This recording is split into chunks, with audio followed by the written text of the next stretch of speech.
প্রাতিষ্ঠানিক দুর্নীতি কাটমানির অভিযোগে তদন্তে কমিটি। অবসরপ্রাপ্ত বিচারপতি বিশ্বজিৎ বসুর নেতৃত্বে কমিটি। 1 জুন থেকে কাজ করবে তদন্ত কমিটি। সরকারি তহবিল 9/6 তদন্ত হবে। বিএনএস এর আওতায় তদন্ত হবে। পুরনো এফআইআর সংগ্রহ করা হবে।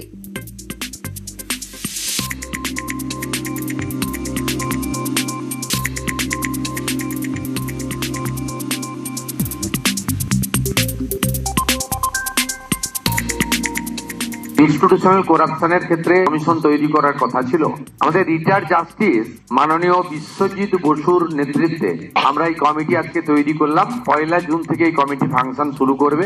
এর মেম্বার সেক্রেটারি করা হলো আমাদের সিনিয়র আইপিএস এডিজি র্যাঙ্কের জয়রামন সাহেব, তিনি হলেন মেম্বার সেক্রেটারি। গভর্নমেন্টের পক্ষ থেকে চিফ সেক্রেটারি এবং হোম সেক্রেটারি তাদের সমস্ত logistic support, infrastructural support, man power এবং যে যে ডকুমেন্ট তারা চাইবেন সেই তথ্য তাদেরকে দ্রুততার সঙ্গে দেবে।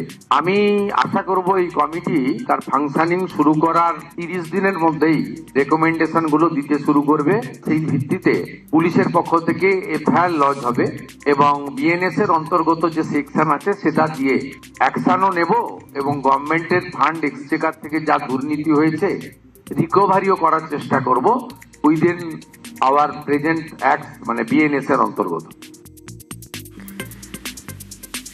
দুর্নীতির সঙ্গে আপোষ নয়, কাউকে রেয়াত করা হবে না। দোষীদের খুঁজে কড়া পদক্ষেপ। নিউজ 18 বাংলায় এক্সক্লুসিভ প্রতিক্রিয়া অবসরপ্রাপ্ত বিচারপতি বিশ্বজিৎ বসুর।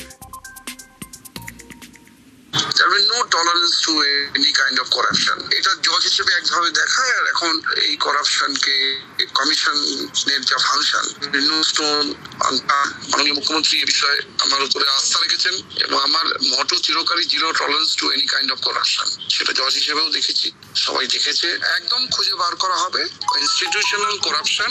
স্ক্যানার থেকে কেউ বাদ যাবে না। মুখ্যমন্ত্রী খুব পরিষ্কার করে দিয়েছেন যে এই বিষয়ে সাথে সাথে ব্যবস্থা নেওয়া হবে।